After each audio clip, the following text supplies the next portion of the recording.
বুক ফুলিয়ে পাকিস্তানের সেনাদের বীরত্বের কথা বলে এই পাক সেনা প্রধান আসিফ মুনির।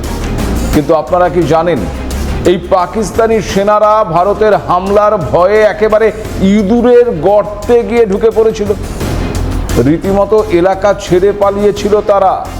আরে এ কথা আমি বলছি না মশাই, বলছে একেবারে স্যাটেলাইট চিত্র। ভারতের নৌবাহিনী যে করাচি বন্দরের খুব কাছে পৌঁছে গিয়েছিল তা আগেই জানিয়েছে ভারত। করাচিতে আঘাত হানার জন্য ভারতের নৌসেনা যে প্রস্তুত ছিল তা স্পষ্ট জানিয়েছিলেন ভাইস অ্যাডমিরাল এএন প্রমোদ। সেই দাবির সত্যতা যেন সামনে এসেছে ঠিক এই স্যাটেলাইট ইমেজের মাধ্যমে। তার কারণ ওই স্যাটেলাইট ইমেজে দেখা যাচ্ছে শুনশান করাচি বন্দরের ছবি। ইন্ডিয়া টুডের একটি রিপোর্ট বলছে, অপারেশন সিঁদুর চলাকালীন ভারতের মিসাইলের ভয়ে করাচি বন্দর খালি করে পালিয়ে গিয়েছিল পাক নৌসেনারা। করাচি থেকে প্রায় 100 কিলোমিটার দূরে ইরানের কাছে গদর বন্দরে গিয়ে লুকিয়েছিল পাক নৌবাহিনীর ওই বীর পুঙ্গবরা। স্যাটেলাইট ইমেজে মিলেছে তাদের ভীতু কাপুরুষতার প্রমাণ। আর এই তথ্য সামনে আসতেই নতুন করে হাসির খোরাক হয়ে উঠেছে পাকিস্তান। স্যাটেলাইট ইমেজে স্পষ্ট দেখা যাচ্ছে পাকিস্তানি নৌবাহিনীর জাহাজগুলো বাণিজ্যিক টার্মিনালে নোঙর করা রয়েছে। মিসাইল হামলা এড়ানোর জন্যই এমনটা করা হয়েছিল বলেই মনে করা হচ্ছে। এমনকি বন্দরে কন্টেনার এরিয়ায় কোনো কন্টেনার নেই।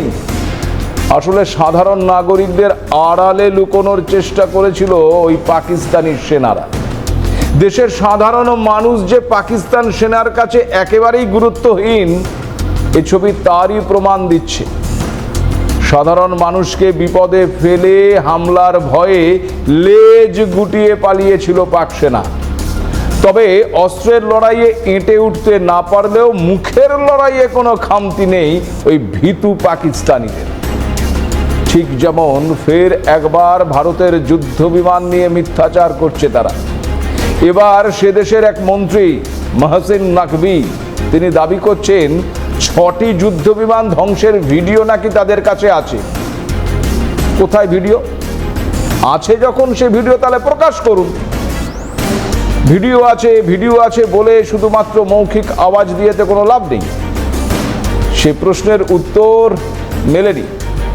পাকিস্তানের হাতে যদি সত্যি ভারতীয় বিমান ধ্বংসের ভিডিও থাকতো, তবে কি এতদিন তারা আড়াল করে রাখত? অর্থাৎ ফের একবার আবার সেই মিথ্যাচার। আসলে সত্যি কখনো চাপা থাকে না। যতই ট্রাম্প পাকিস্তানকে নিয়ে নাচানাচি করুক, যতই আমেরিকা পাকিস্তানের স্বচ্ছ ভাবমূর্তি তুলে ধরার চেষ্টা করুক না কেন, কাকের পেছনে ময়ূর পুচ্ছ লাগালে কি আর কাক ময়ূর হয়? যেমন মুখে যতই ওই সন্ত্রাসবাদ নির্মূলের কথা বলুক পাকিস্তান, অপারেশন সিঁদুরে খতম হয়ে যাওয়া জঙ্গিদের শেষ কৃত্যে দেখা গিয়েছিল সে দেশের সেনা আধিকারিকদের। পহেলগামে জঙ্গি হামলায় পাকিস্তান সেনা যোগ গোটা বিশ্বের কাছে প্রমাণিত হয়ে গিয়েছিল। আরও একবার এই জঙ্গিদের সঙ্গে পাকিস্তান সেনার আঁতাতের ছবি সামনে এসেছে। অপারেশন সিঁদুরে নিকেশ হয়ে যাওয়া লস্করে তৈবার জঙ্গির কবরস্থানে গিয়ে শ্রদ্ধা জানিয়েছেন পাকিস্তান সেনার অফিসার এবং পদস্থ প্রশাসনিক আধিকারিকরা।